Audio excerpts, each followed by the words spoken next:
Welcome to the Talk Like a Leader podcast, where we explore the mindset, skill set, and habit set of leadership communication. Using these tips, techniques, and tactics, you'll be able to talk like a leader to build better relationships and get more done. Your host is Guy Harris, who has more than 20 years of combined professional and military experience in consulting, coaching, and training in areas like team and interaction dynamics, communication strategies and tactics, as well as emotional intelligence. Take it away, Guy. Hi, this is Guy Harris. Welcome to the Talk Like a Leader podcast. In this week's episode, we're going to talk about 3 communication resolutions. Now, this episode will be the first episode released in the new year of 2020. So this time of year, we're reflecting on the past year, thinking about changes for the new one. It's one of the common thoughts on many people's minds. It's resolutions or goals for the new year.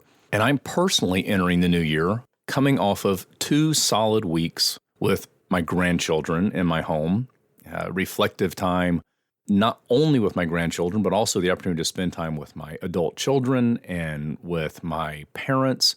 So I've had the opportunity over the last 2 weeks to spend lots of time with 4 generations of people, including, of course, myself and my wife. So lots and lots of focused time with family. I've taken time away from work, spent very minimal time reflecting on professional issues, only those issues that were really super pressing and had to be dealt with in the moment. So pretty much I've spent time with family over the last 2 weeks. And one of the things I've noticed in spending time with grandchildren, if you've ever been around young children, you may have this experience.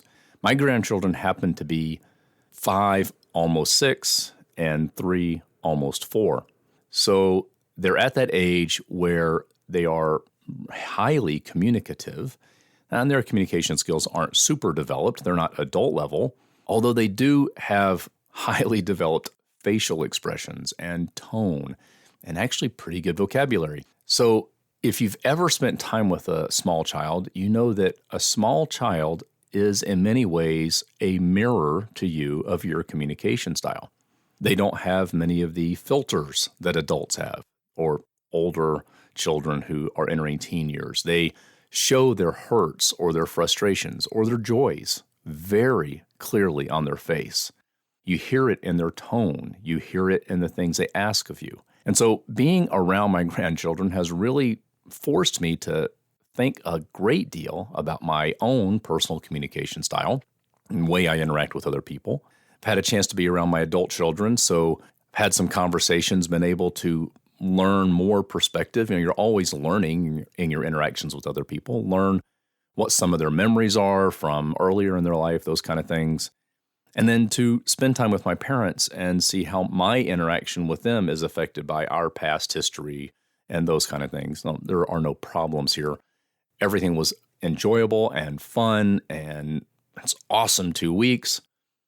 I'm just saying that the opportunity to interact with people of different relationship histories, different ages, has allowed me to pay a great deal of attention to how my communication is perceived, heard, understood, and remembered by others. And with that in mind, it has led me to 3 things that I want to be very mindful of in the new year. So I just share them with you, and hopefully they will help you also as you go into this new year and endeavor to become a more effective, more clear, and more influential leader in terms of how your communication affects your leadership skill, your influence with others. So quickly, here are the 3 resolutions, then I'll expand on them a bit. One resolution I suggest you keep is to remember to be present in your communications, and to be forgiving in your communications, and to be gracious in your communications. And what does all that mean? Well, to be present really means to be in the moment, to be paying attention to what you say, be paying attention to how other people are receiving what you say. So many leadership communication issues become a problem when we're not present. We say the offhand comment, we miss the body language of the other person, we miss the facial expression they make when we say something. And the thing that we say that is not intended to be negative or hurtful or critical is heard that way. Or a person is sharing their perspective with you, and because you're distracted, you're thinking about something else. You're not present in the moment. You might miss important information that they share with you. You mishear it or don't hear it at all, and you completely miss the message they're trying to convey. And as a result, they might communicate that you're not listening. You might do something that hurts the relationship because of how they perceive you're perceiving them. It's kind of a complicated thing. I was reminded of this as I was interacting with my grandchildren, and things happen when you're an adult in a household and there are small children around. You are involved in cooking a meal or cleaning up the dishes or straightening up the living room or any number of other typical household tasks. It's easy to forget that when that small child, let's not say small child, when that person, be they a small child or adult, is attempting to convey something to you that is vitally important to them.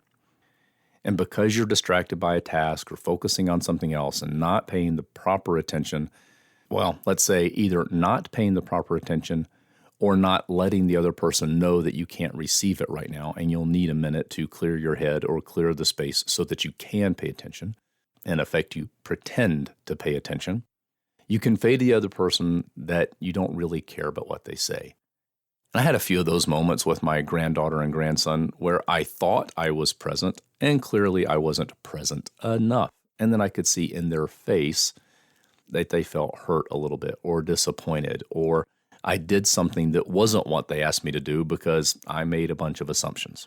Now, that whole idea applies when we're interacting with adults and coworkers and colleagues. I'm not suggesting that you have to be intently focused on other people at all times and never take care of your own work. I'm just saying that wherever you are, be there. So if you really need to focus on your work right now because it's something that you need the mental space to focus on to complete properly and completely, then let the other person know that you're not in a frame of mind or space to hear what they have to say. Just let them know. And if you are listening, then be listening and don't be doing something else at the same time. So resolution number 1, be present. Second resolution is to be forgiving. And this is related to how you receive, perceive, and handle the things people tell you. There are many opportunities for people to say things in a way that we don't hear the way they intend them, that are intended as negative or hurtful or personal as maybe we perceive them. So a resolution for this year would be to be forgiving. Cut people some slack. I've talked about the idea of presumption of benign intent at least one time, I think maybe 2 or 3 times in my podcast history. And that's basically what this is. Be forgiving. Make allowance and room for other people's humanity also. So be present and be forgiving. And then the third resolution I would say for this year is more about how you give communication. And that would be gracious. I saw this definition as I was thinking about this podcast and trying to wrap my head clearly around the definition of the words forgiving and gracious and how they're different. And I saw this, I think this comes from Psychology Today based on the little snippet I see in my Google browser. It says that gracious people are kind and their behavior is characterized by tact. Graciousness may be superficial, but sometimes what is on the surface is good enough. A gracious person is a graceful person, someone who at least attempts to not hurt others' feelings with clumsy words or thoughtless deeds.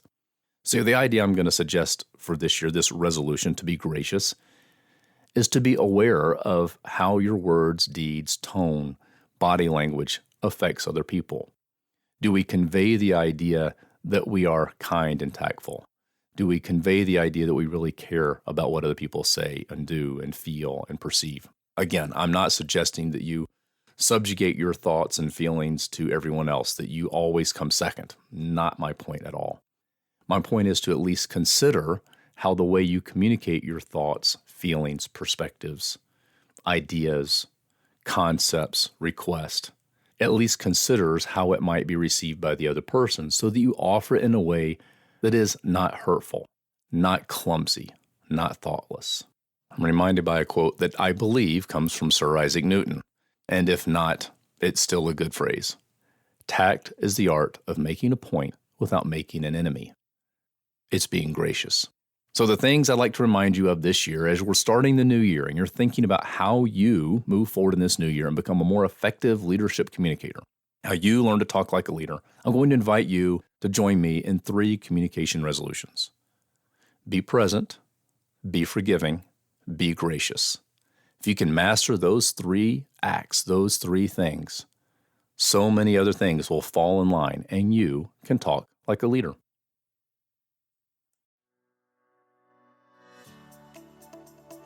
This has been the Talk Like a Leader podcast. You can listen to this show every week wherever you get your podcast. If you haven't, be sure to subscribe so you never miss an episode. I'm Guy Harris, and thanks for listening.